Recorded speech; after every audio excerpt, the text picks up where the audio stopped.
Dates and avocados, baby. My staples back in Canada. When I was back in Canada doing this raw thing for 5 years, I was doing it in Canada for. Dates, bananas, and avocados were really where I got most of my calories.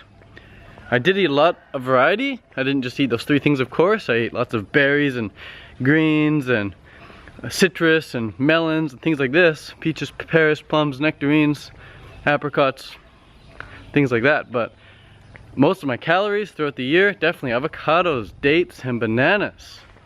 Those three ranked highest on my chronometer. Now, when it comes to avoiding fat and keeping a low-fat diet, it's definitely something that's gonna vary from person to person. How much fat is too much fat? It varies from person to person. You don't want to give a general answer. You don't even want a general answer. Because it freaking varies, man. From meal to meal. One meal maybe 80% fat. How, Ted, 80% fat for a meal? How is that possible? Well, just have a couple avocados and you're done. That's the meal. But you know, that's not realistic for every single meal. You're gonna feel like crap, you're gonna feel bogged down if you just have avocados all the time. So some meals maybe 0% fat. You said, Ted, what is 0% fat? You gotta have some fat. Well, not if you just have dates. Dates are 0% fat. So dates are a meal as well. So if you're eating dates and avocados, you can be sure you're gonna be right in the middle there. You're gonna be all good. So dates and bananas, they even out, I believe, the high fat content of avocados. Because avocados are so high in fat and bananas and dates are so low in fat. If you have both of them all the time, then you're going to be right in the middle. You're going to be right in that fine line. And I think people say everything in moderation. I don't believe in everything in moderation, of course. I'd never do cocaine in moderation, or I'm never going to do Adderall in moderation. I'm never going to rape and abuse people in moderation. I'm going to just avoid that stuff altogether. But what you want is balance. You want balance. So you don't want to be, you know, overly aggressive and overly competitive, but maybe at the same time you don't want to be overly complacent as well and overly lazy. You want to be right in the middle there. You don't want to be over the top purist and only eat 100% organic and not drink any tap water ever, because then you might die of dehydration, or you might just die of some reason because you're too sensitive or something. And you don't want to be overly gross and grungy and drink out of toilets and just eat your own shit and things like that. Of course, that's nasty. You want to be right in the middle. You want to be right in the middle. So same with your nutrition. You want to not have too much fat. You want to have not too little fat. So I see so many people who come to the raw game and they avoid the fat altogether. They think 80-10-10 sounds good. No fat. Overt free fat. Which, that's not what 80-10-10 stands for. 80-10-10 stands for about 10% of your fat throughout the year. 10% of your calories from fat throughout the year. Not every single meal, throughout the year. And I'm pretty sure my fat intake is around there. It's probably like 15-20% maximum, but most likely around 10% throughout the year. And going forward, it's probably going to be like that for the rest of my life as well. So it's not, once you start eating raw vegan diet and you start getting into athletics, you're naturally going to want to go for the carbohydrates. You're naturally going to be drawn to carbs. You're gonna forget all about protein, because protein really doesn't matter. There's a big protein myth out there. You think you need protein, you don't. You need amino acids, and you're gonna get enough amino acids if you eat enough calories. So that's the protein solved right there. And if you eat too much fat, you're gonna feel like shit right away. And if you don't eat enough carbohydrates, you're gonna feel like shit as well. So you're always gonna make sure you don't eat too much fat, and you're always gonna make sure you eat enough carbohydrates. It's just, this diet is so freaking obvious. People say they have all these questions about raw vegan vegetarianism, and it's like, seriously, grab a banana, peel it, eat it, done. Repeat that over and over and over again. Now, when it comes to what types of fats should you eat, I definitely would recommend staying away from nuts and seeds. I don't recommend eating nuts and seeds. Nuts and seeds to me is like eating rocks. Okay, to me, nuts and seeds is like this. Like you'd try rubbing that into your skin. Look at that.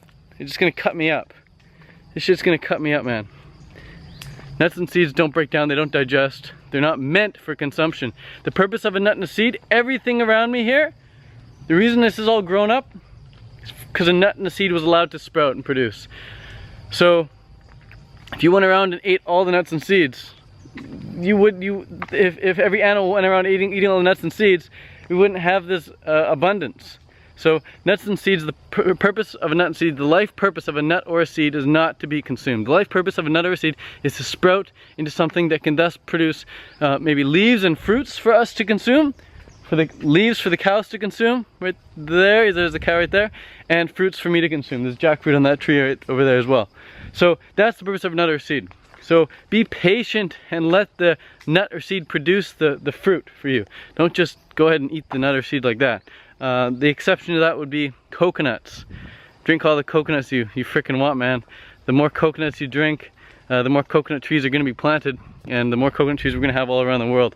So coconuts are an exception to the nut rule, and I think that's the way it is because coconuts are not really even a nut. They're actually a fruit. They're fruit of the tree. So knock yourself out with some coconuts. Not really though.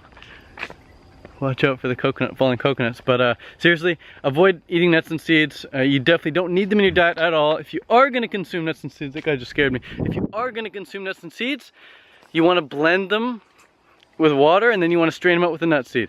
Drink the nut milk. Drink the nut milk, baby.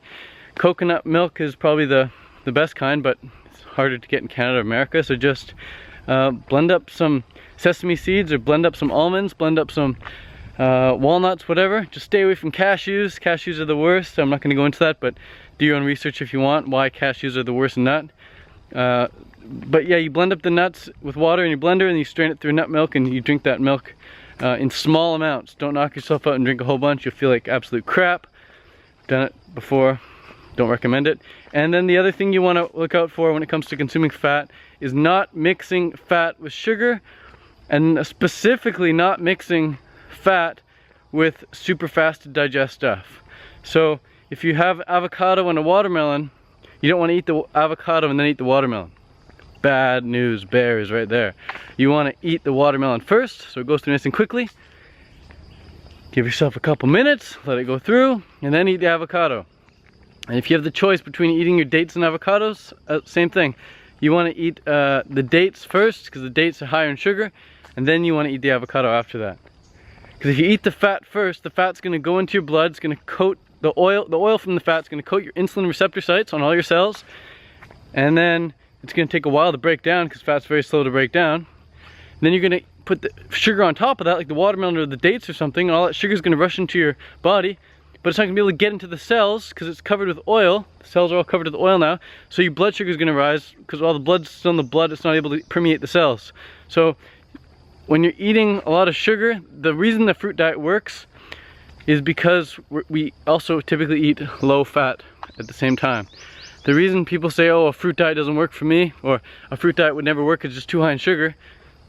Yeah, absolutely, you're right, the fruit diet is too high in sugar if you continue eating super high fatty foods. If you continue to eat the steak, the pork, the chicken, all the dead animals, all the grease, all the oil that most people are consuming in their regular standard North American diet, then yeah, it's gonna be too much sugar. But if you're just eating a fruit diet, if you're just eating a raw vegan diet, if you're just eating a low-fat plant-based diet, you're gonna be all right, man. Just avoid nuts and seeds and avoid oils. There's no nutrients in oils besides 100% fat. There's no vitamins in oil, there's no minerals in oil, there's no protein in oil, there's no carbohydrates in oil. It's literally 100% oil, 100% fat, completely refined, never to be found in nature. The only way you're gonna find some oil is if you take some coconut, you scoop the coconut out, you eat it, you chew it up, you spit it out in your hand. Maybe you'll see a little bit of oil in there from your chewed up coconut meat, and you spit it out and it's mixed with the water in your saliva, so you see some oil floating around there, but it's minuscule amounts. You're never gonna find the amount of oil like you find in jars or cans or whatever in nature.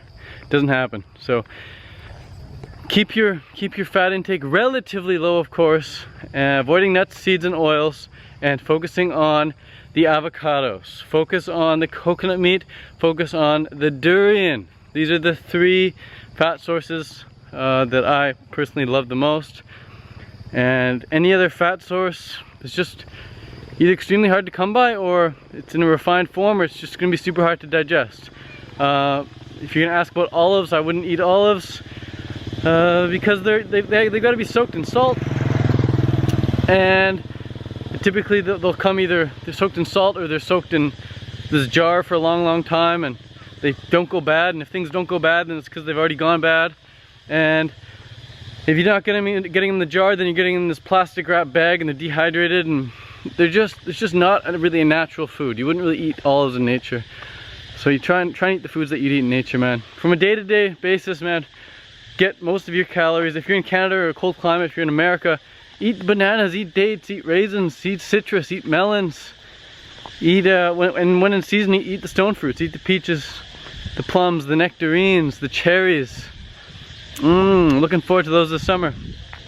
And don't worry about the tropical fruits. Don't think you need to import stuff, you need the exotic stuff, man. You don't need the exotic stuff. You don't need the dragon fruits. If you're not in Thailand, if you're not in Vietnam, if you're not in Cambodia here, you don't need the tropical fruits if you're living in Canada or in America. So if you want the tropical fruits, come on over to the tropics, get your ass over here and eat the tropical fruits.